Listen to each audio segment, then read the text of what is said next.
స్నేహితుడు దేవుని గురించి ఎరిగిన వ్యక్తి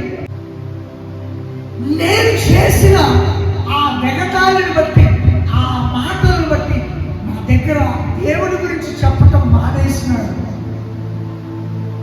నేను ఎగతాళి చేస్తానేమో, నేను ఇన్సల్ట్ చేస్తానేమో అని నా దగ్గర దేవుని విషయం చెప్పటం మానేసినాడు. ఒక్కసారన్నా యేసు క్రీస్తు ప్రభు గురించి చెప్పుంటే బాగుండు కదా.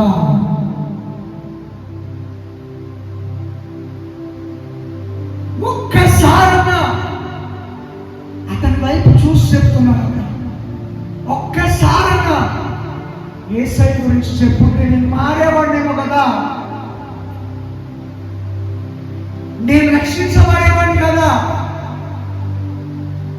నేను దేవుడిని తెలుసుకునేవాడినేమో కదా.